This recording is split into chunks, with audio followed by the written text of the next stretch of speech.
In this video, we're going to continue our discussion of unsupervised learning by looking at agglomerative clustering.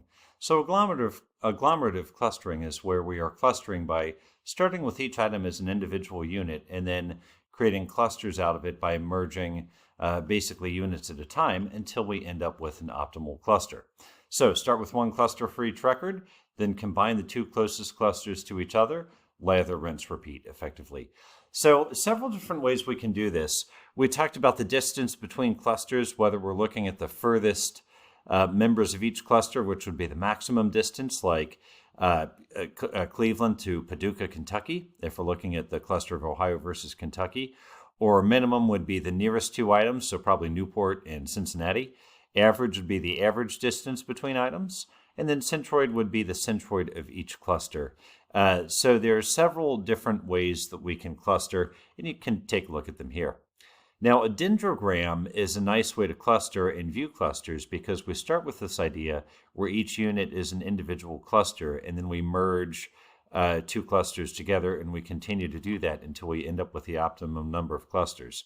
The neat thing about the dendrogram is that you can just see as the clusters are being merged, and you can pick the right number. So if it's 6, you can draw the line where there are 6 clusters. If it's 10, you can draw the line where there are 10. And you can see where each individual item gets added to that cluster.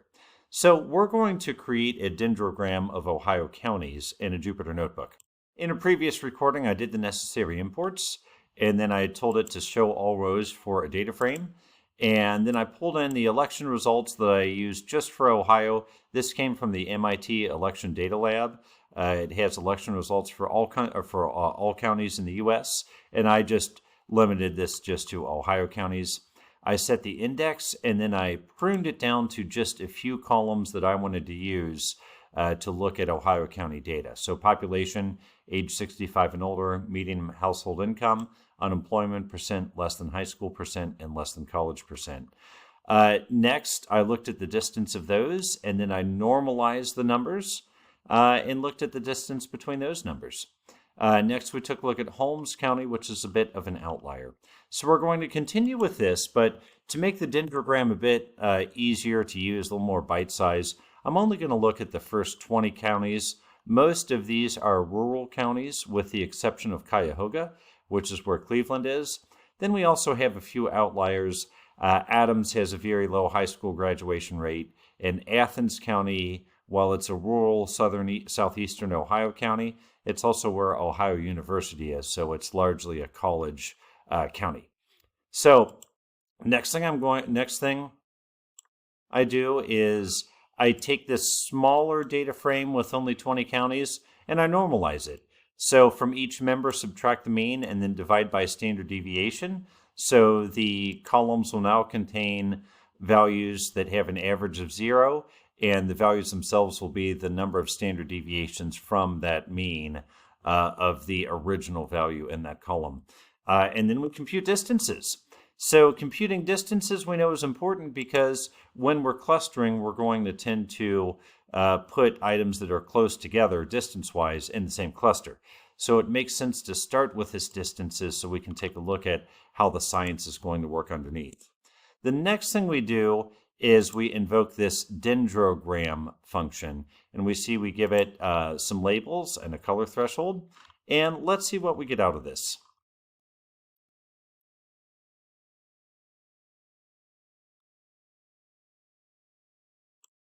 Note the dendrogram that appears here where we have several different counties, and then they start clustering up pretty aggressively right about here.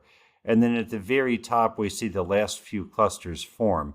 Now, it can be a bit tricky to see this naturally, so we can zoom up using this little function here, and we could also pivot the columns if we want. But nonetheless, we can see Cuyahoga and Athens counties are the ones that kind of stand out, and they don't get clustered until the very end.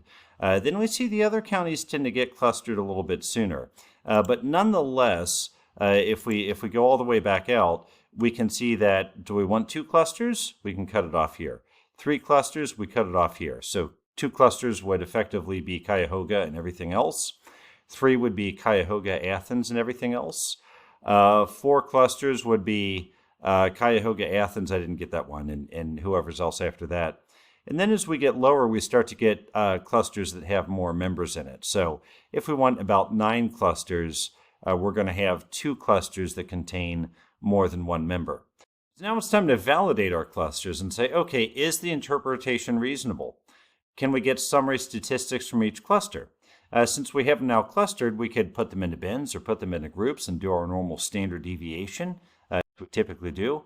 Then we can look for separation among features that weren't used. So we considered about 6 features here. Are there any other features that might be useful when we're clustering?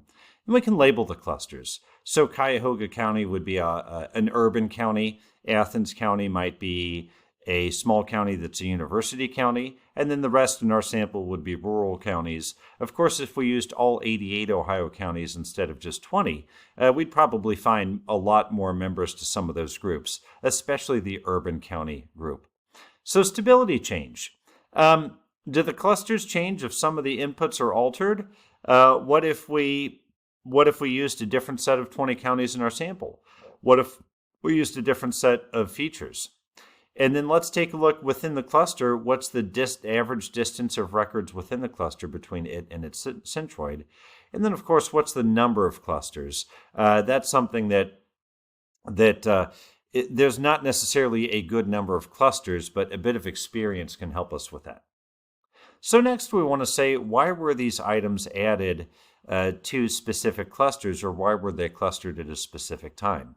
This is when a heat map will come in handy, because we can take a look at the items that were considered in the cluster, and we can see the values county by county, where dark typically means a higher value and light typically means a lower value. So this can give us a good idea of how things were clustered, because we can visualize the clusters a bit on that heat map. So let's take a look. A cluster map is really easy to do in Python. We just say SNS cluster map. We say the data frame we want to take a look at, and then the method we're going to use for distance, and then just a couple other items. And what we'll see here is a couple things. It gives us the cluster map, but notice it also gives us a dendrogram on the left. And as we take a look at this, we can see each of our attributes and their values, and we see that darker means a higher value, lighter means a lower value. Well, just by looking at this, we see a couple outliers. We see that Cuyahoga County has a very high total population compared to the others. So no surprise that one was pulled off into a separate cluster. And then Adams County, we see a big difference here in less than high school percent. So Adams County, I don't know what the reason for that is. It's a county along the Ohio River east of Claremont County. But that one, for whatever reason, that happens to be an outlier. Athens has an outlier in the other direction. Look at this really low number right here, where all of the other counties are fairly high, and that's age 65 and older percent. Probably not a big surprise, since a lot of Athens County residents are college students and would skew that age a little bit lower. Now, it's interesting as we take a look at Butler and Claremont County, we see darker values here for median household income percent, and those two are suburban counties, so not rural, but suburban, with likely a highly educated workforce. So when we take a look at this, it's easy to see how the dendrogram works, because we can see a lot of counties that just look really similar to each other, particularly the rural counties. But then we see the highly populous counties and the suburban counties and the college counties have unique metrics of their own. And that's what will help us put these into a cluster. So a few limitations here. It's computationally expensive for large data sets. And the algorithm makes one pass through the data, so a mistake early might not be reallocated. And then low stability. Dropping records could lead to a different solution. If we drop some of those outlier counties, we'd likely see a whole different clustering of the other counties because we wouldn't have those outliers. And then that plays into our last point, which is that this is sensitive to outliers. So that's a look at hierarchical clustering. In our next example, we'll look at a very closely related topic where we can use a lot of these tools like that cluster map, and that is k-means. I look forward to seeing you then. Thank you.